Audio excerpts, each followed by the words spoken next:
Hi, Welcome! Ako po si Riley. Ako po si Ame. I'm Macy. Ako po si Tifa. And we are the 15-Minute Show!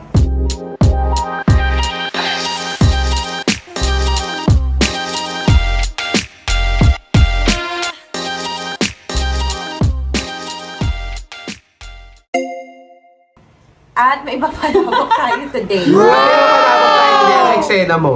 Para hindi naman tayo mag-board kaka-chismis. At magutom. May laman din ang ating tiyan. Ay, taray. Oh, Chismisan with May mukbang. ano ayan, na, ang tawag mukbang dito? with chismis pala. May budget na. Charis. True, may budget si Mayor. Anyway, ano bang pag-uusapan natin ngayon habang kumakain tayo? So, ang topic natin, habang inaano ko to, dahil kukuha na ako. Ano? Natapos At sino natapos? Ay, may natapos. Ay, sa'yo naman siya! Ang dami nagugutong bata ngayon. Oo nga. Ay, speaking of Wait, ano yung bata. topic natin? Wait lang, speaking of bata, magandang pag-usapan ngayon yung nangyayaring paglaki ng populasyon ng Pilipinas. Ay, Oo. Totoo. di ba? Ay, na-start na ba yung timer? Hindi pa. Start ko pa lang siya. Yung sa madaming pag-aanak. Okay. Yung- Start ko na siya ha. Go. 15 minutes starts now. Okay. Go, Macy. Ang napili naming topic is Yo! paglaki ng populasyon ng Pilipinas. Yung hindi makontrol. Yes, yung pagdami pa rin ng mga batang nagugutom. Mga batang walang alam. Saan? Anyway, actually, ang take ko kasi dyan is yung mga Go. yung mga magulang na nag-aanak kahit alam naman nila na wala sila masyadong kakayahan para maibigay. Kasi, Yung Ah? unplanned na ano yan? Anong... Para maibigay lang kung ano yung, alam mo yun, yung kung ano lang yung necessity na kaya Kaya ibigay. ibigay. Actually, kahit yun hindi maibigay kasi, syempre, sarap ah. marami akong kakilala or O, go, kapitbahay na, alam mo yun, Natakot. na, Hindi, actually, hindi lang naman tayo. Siguro Actually, Pilipino. bawat Pilipino may makilalang ganyan. so, Ano ba yan? Anong sektor ba yan ng mamamayan ng Pilipinas? Tumbukin mo. hindi, kasi yun nga, Excuse me. sa amin, marami doon na parang, nakatira lang sa barong-barong, tapos, hindi naman masyadong nakakain ng masagana. Alam ko, kasi syempre, parang nakikita naman. Tapos, ang dami pa nilang anak. Like, meron doon, 12 yung anak. Ah, totoo ba? Oo, meron. Pero Tapos, kapit bahay ng gano'n. siksikan na lang sila. Tapos, Anong work ang- ng parents nun? wala. Sa pagkakaalam ko, parang yung extra lang sa kineso. Hindi stable. Hindi stable. Pero may 4-piece. May 4-piece. Yes. Actually, yung 4-piece na yun, sobrang gamit na gamit siya ng mga part na yun ng community. Actually, ano pa lang naman eh. Ay, sabihin na Na tawag dito, nung nag-aaral pa lang din naman tayo. Parang nagiging, na ba? nagiging topic na rin naman na siya sa school. Yung mga pamilya na walang plano pagdating sa, mag-partner na walang plano sa pagpapamilya. So parang, hindi naman sa minamaliit sila, yung pagka mahirap ka or siguro pag hindi ka masyadong nakapag-aral, yung wala kang certain plan Level of kapag understanding. pagdating sa pagpapamilya. Kaya kasing nangyayari sa mga taong nahihirap, sorry sa term, Yung is sarap nagiging libangan na nila yung pagkakaroon ng anak. Yung Diba? Pero alam mo, Kasi kung mapapansin mo kung sino pa yung mahirap, sino pa yung maraming anak, unlike dun sa mga may kaya talaga, is bilang yung anak nila kasi alam nila kung gaano kahirap yung buhay. So alam nila kung ano yung gastos kapag mag-aanak, kung paano yung nakaplan magkano yung nila i-allocate para sa pag-aaral. True. So naaano na nila, naaaral na nila na ito lang yung kaya kong maalaga ang anak kasi ito lang yung kaya ng kinikita ko ngayon. Parang may ganong knowledge kasi dun sa mga nakapag-aral talaga ng mabuti at saka yung may plano pagdating sa pagpapamilya. speaking of, pala, parang mali pala yung sinabi ko na lumalaki pa rin ang populasyon. Parang may may latest na ano tawag dito, survey ba yun? Census. Or census na medyo bumaba yung birth rate kasi parang yung mga Gen Z, Timer na. sinusubukan nila na i-break yung cycle. Alam mo yun? At Totoo maraming ba? ngayon, marami Ako, ngayon, actually. marami ngayon mga nasa 30s na. Mga edad natin. Na ayaw pang mag-anak, wala pang anak kasi gusto nilang i-break yung cycle. Yung cycle na mag-aanak pero hindi naman handa, tapos Hindi kaya. hindi kaya, tapos gagawing investment So yung ano anak. nangyayari, yung panganay ay nagiging breadwinner. Parang natuto kasi na kasi sila sa story ng parents True. nila. Kaya nga, binibreak nila yung cycle. Pero para naman sa mga kapit, parang hindi naman na-break yung cycle kasi yung mga Hindi naman sa lahat, pero at least kahit pa paano meron na. Pero kasi yung base sa nakikita ko, imbes na sample, dalawang mag-asawa, tapos yung anak na 12 nga, kunwari. Yung problema, because of lack of education or knowledge, na naanakan din yung iba pang mga anak or so nag-multiply pa sila inside na nagsisiksikan pa sila doon. So parang sobrang nakakaawa din kasi because of lack of knowledge na nag-suffer yung susunod na generation na inanak nila. Siyempre parang hindi Kailangan naman pa ginusto pala ng namin. mga Hindi anak. responsible talaga. Like kung alam mo nang nakikita mo na nagugutom yung anak mo, hindi mo naman kailangan, for me, hindi mo naman kailangan nakapagtapos para hindi mo makita or maisip na, ay, hindi na ako magdadagdag ng magugutom. Kasi hindi ko na kaya. Nagugutom na nga kami ngayon. Totoo rin naman yun. Pero kasi Tsaka, may mga selfish din kasi na mga magulang ngayon na parang bahala wala naman silang siya. pakialam, parang hindi naman nila nabibigay yung needs Kaya ng panganay. nga, basic Nagdagdag pa needs sila. eh. Oo. Parang, yun yung pagiging selfish act ng mga magulang. Tapos ang ending, kapag tumanda na or parang edad-edad na, tapos kapag hindi tinulungan yung magulang, sasabihin na Wala walang kang utang na loob. ako Parang pa. ganyan, parang as if na ibigay mo naman yung Pangarap. yung kahit Pangangailangan necessity nila. lang man ba. Yun Di nga, ba? yung mga parents na ginagawang Insurance ang mga cash cow, anak. Ay, ang mga investment ang mga investment anak. ng mga anak. Yung parang nasa thinking nila, as long as marami akong anak, mas maraming tutulong sa akin kapag tumanda na sila or kaya na nila magtrabaho. Kaya Ako may kakilala akong dalaga pa siya. Ngayon. Marami rin siya mga kapatid. Nape-pressure siya sa parents niya kasi Dito rin siya sinasabihan siya na makapag-asawa, no? ayusin mo yung pag-aral mo, ikaw na lang pag-asa Mahalo. namin, gano'n. Diba? Nakaka-pressure din. Nakaka-pressure din yun. Sana maisip din yun ng ibang parents. Tapos pag alam mo yung panganay ka, kahit may trabaho ka, nag-asawa ka, parang kasalanan mo na Oo. nag-asawa ka na, uy, hindi mo pa nga napapaaral yung mga kapatid mo, nag-asawa ka. Pero nasa nature naman natin din Wala eh. ka agad utang na loob. Yung kahit na hindi ka obligahin, pero hindi naman kasi natin nila lahat.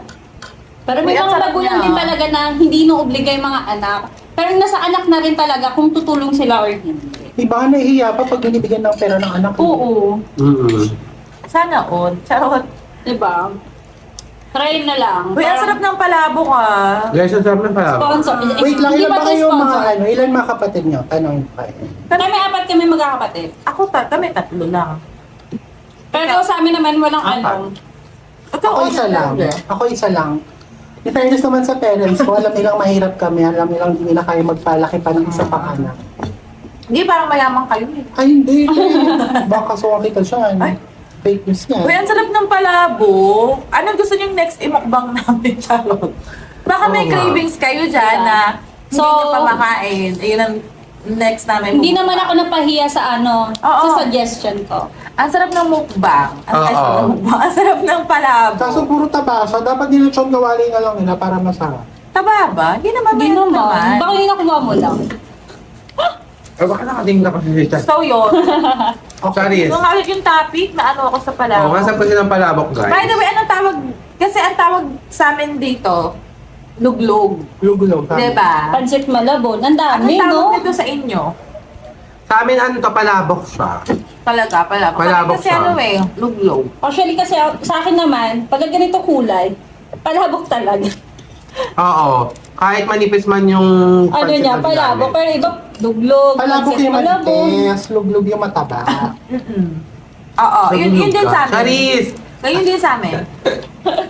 Ano ba yung... Back to topic. Back to topic tayo, guys. So, anong follow-up question mo? Ba't mo tinanong kung ilan kayo magkakapatid? Kamusta naman yung ano nyo? Buhay, Buhay. na ano.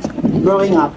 Kami, apat kami, pero naitawid naitawid kami ng mga magulang namin. Nakagraduate Sa kami bakit? lahat. Sa bakit mo? Tumawid sa tulay. Sa hamon ng buhay. Ah. Nakagraduate kami lahat Tsaka thankful din ako sa magulang ko. Kasi di kami ginawang cash Kasi- ng mga magulang ko na parang Kaya kailangan inobliga thankful. talaga. Na magbigay. Pero kami as magkakapatid, syempre may pa rin kami na nagbibigay pa rin kami dun sa magulang namin. Parang bawi sa tulong. Andun yung Ay, flavor niya. bawi dun sa sacrifices nila nung nag-aaral pa kami. True. Parang walang maipapamana sa amin yung magulang namin na utang. Ganon. Baklo tabi Maya ka utang pa. na naman. Ikaw may... Bumalik sa utang na natapos. Kami, pang MMK. Gusto mo yun? Go, share mo. Pang MMK, mahirap ang buhay. Kaya nga, Pero di kayo madami, no? hindi. Buti nga Pagkailangan. doon lang kami. Pero sa Skydo doon lang kami.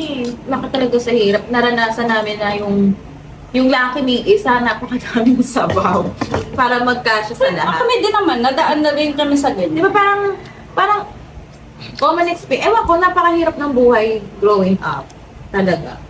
Ang hirap ng buhay noon. So, siguro kaya 30 years old na ako. Kahit ko na lang tatanong, share ko lang. 30 years old na ako. Pero, 30 ka lang? 30. You look young, Charles. Pero kiyang. 30 Charis. years old. and- Yun din yung reason kung, yun din yung reason kung bakit wala pa akong anak ngayon. Kasi parang, Mami, siguro sa muna tayo sa anak, sa jowa mo na tayo. no, madali lang magka-jowa. Pero, hindi talagang parang ako talaga. Pag kung wala pa akong business na kumikita ng 6 digits a month, Yung parang feel mo hindi ka pa secure Wala kang karapatan. financially. wala pa akong karapatan, P. Parang sarili ko nga lang ngayon, tapos magdadagdag pa ako ng baby inosente. No hate sa mga pero dapat gawin ng mindset na hindi ka, kasi sabi nga nila, nothing can prepare you kapag mag-aanak ka. Pero at least dun sa financial side, prepared ka. Kahit hindi man super Emotional, prepared. physical. Emotionally and mentally. Pero dun man lang sa financial side, prepared Okay. ka kahit pa paano. Kasi, kawawa, di ba? Isipin mo ko sa kuha ng panggatas. Hindi bilang magpalaki ng anak ngayon. Ang mahal ng bilihin ngayon, sis. Ngayon pa, ang mahal ng bilihin, di ba? Pero, Hindi Diba? sapat yung 64. oo. Hindi sapat yung 64. Para sa nutrition ng Oo. baby. Hindi lalo kung breastfeed to. Kung breastfeed ka naman, kailangan mo pa rin kumain kasi walang Sa'yo magiging- kukuha. Oo. Eh, sus kanina nga lang nag-lunch ako, parang hindi ko kaya mag-64 na lunch, payat pa ako niya na. Diba? Parang mamamatay talaga sa 64, parang hindi ko kaya. Ikaw, Pero ate. 64 a day ha, hindi per meal. Oo, 64 a day. Ikaw, Amel. Well, sa akin naman, okay naman. Hindi naman masyado naging malupit ang mundo. Oo. Charis, sakto lang. Okay lang naman. Sakto lang po. Mayaman. Hindi gagi. Sakto lang, guys. Yung parang normal lang, yung nakakakain Hindi lang. sila nakaranas ng ganito. Oo, ganun lang. Sakto lang din. Tapos So, parang okay. 4 naman kayo magkakapatid. And so far, lahat naman kami okay, nakagraduate. Tapos parang, kaya hindi naman din inaasahan or hindi naman lumakas sa amin yung magulang namin kasi nga sarilis lang ganap. Tapos hindi naman kami inuobliga. So parang, yun din, thankful din naman kami na hindi din ganun yung magulang namin na parang, alam mo yun, hindi namang investment yung mga anak na kailangan required ka ganito ganyan. No, hindi. Pero yun lang, nakakaawa lang din yung mga Ibang estudyante to. Yung mga ibang anak na parang napagplanuhan na sila ng magulang nila. Oo, beforehand. So, na kayo ang mag-aawon sa kayo sa kahirapan. So, ang mabibigay ko lang sa inyo payo. Ay! Di Good parang luck. wala nang Payo kanina sa mga Good luck. bata. Good luck na lang. Sana makayanan niyo yung hirap. Yung- Ano makilala? Makilala? Yung hirap nung nung Makilala? magiging Makilala? makayanan. Hindi ko makilala. Makayanan nila yung Hirap ng Yung Tama na buhay. Oo, yung pagiging cash okay na yun. Kasi may ganun naman talaga. Bakla ang daming ganun. Nangyayari siya. Hindi. Nalayo pa ba tayo? Kay Angelica Yu, charot. Bumalik sa sa topic ng ano. Anyway, Oo. Ikaw ba? days po. Ay, mahirap lang kami, no? Only child. Only child, pero mahirap. Ako yung only child na mahirap. Ano kasi mama ko lang yung may Parang di halata. trabaho. Parang busog eh. Parang halata na Naigapang, sabihin na lang natin naigapang. At Oo. thankful ako sa hardworking kong parent. Oh. naman, may mga breadwinner ba sa inyo? Yun, anong next question? Sino dito? Feeling ko na tayo, Hindi naman. breadwinner. Ng sarili natin. Hindi. Oo, Dito naman sa breadwinner pamilya ko eh. hindi. Kasi Pero ano naman, nandun pa rin yung responsibility as anak na tumulong. Kasi Pero hindi siya yung obligado or hindi lahat ng kinikita ko is napupunta talaga sa magulang. Kasi yun yung breadwinner eh. Yung ano talaga eh, halos parang Malaking parte. malaking parte ng kinikita is napupunta dun sa pamilya. Not hindi sa magulang, pero dun sa pamilya. Pero kasi alam naman natin na si... Tifa. Sino ka ulit? Si Macy. Ah, si Macy. Si Macy is breadwinner siya ng family. Bunso pero breadwinner. Yes. Bunso siya. Parang, actually, parang most of the time panganay yung breadwinner, no? Oo. Pero sa amin naman, kasi, Uy, baka magkasira pa kayo ng ate mo. No, Pinapanood hindi. niya to. kaga, kasi parang, Shoutout sa'yo, ate. Oh, Ay! hindi na ako mag-share. Oo, hindi kayo nakapag-share. Share pa na. Bye! Bye-bye. Ano?